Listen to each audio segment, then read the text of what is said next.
எல்லோருக்கும் வணக்கம். திருப்பாவை 16வது பாசுரத்தின் விளக்கத்தை பார்ப்போம்.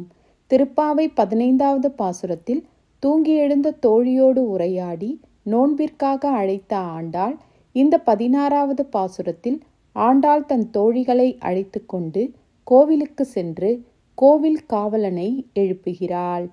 நாயகனாய் நின்ற நந்த கோபனுடைய. நாயகனாய் என்றால் எங்கள் பாவை நோன்பிற்கான நாயகன் நீதான், ஹீரோ நீதான். நந்தகோபனுடைய. நந்தகோபனான பகவான் கிருஷ்ணரை சொல்கிறாள். கோவில் காப்பானே கொடி தோன்றும் தோரண.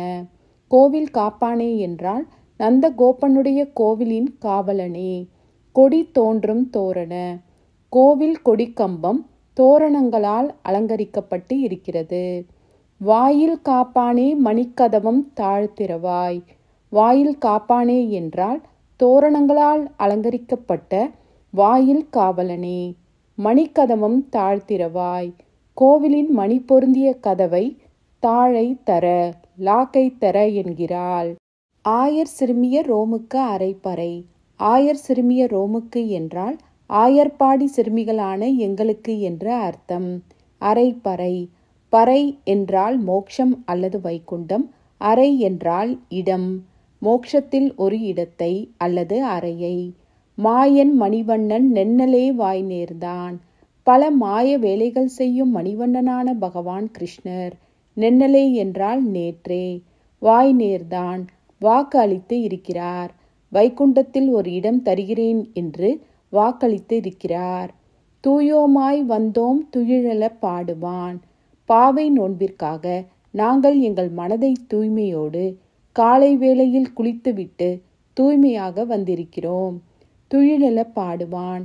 பகவானை தூக்கத்திலிருந்து திருப்பள்ளி எழுச்சி பாடி எழுப்ப வந்திருக்கிறோம். வாயால் முன்னம் மாற்றாதே அம்மா நீ. வாயால் என்றால் உன்னுடைய வாயால். முன்னம் என்றால் எண்ணம் அல்லது கருத்து. உன் வாயால் உன் எண்ணத்தை வைத்து மாற்றாதே அம்மா நீ. எங்கள் எண்ணத்தை மாற்ற வேண்டாம் என்று அந்த காவலனிடம் சொல்கிறாள். அந்த காவலனை அம்மா என்று உரிமையுடன் அழைக்கிறாள். நேய நிலைக்கதவம் நீக்கேலோர் எம்பாவாய். நேய என்றால் கருணை. உன்னுடைய கருணையை கொண்டு கோவிலின் நிலைக்கதவை திறந்து விடுங்கள் என்று காவலனை கேட்டு முடிக்கிறாள் ஆண்டாள். நாமும் இந்த திருப்பாவை பாசுரத்தை பாடி ஆண்டாள் சொன்னபடி பகவானை தினம்தோறும் வேண்டி வழிபட்டு வந்தால் நிச்சயம் அவரின் அனுகிரகம் கிடைக்கும். அது மட்டும் இல்லாமல் நம்முடைய வாழ்வில் சுபிக்ஷமும், நம்முடைய வாழ்விற்கு பிறகு மோட்ச பதவியான வைகுண்ட பதவியும் கிடைக்கும். நாயகனாய் நின்ற நந்த கோபனுடைய. கோயில் காப்பானே கொடித்தோறும் தோரண.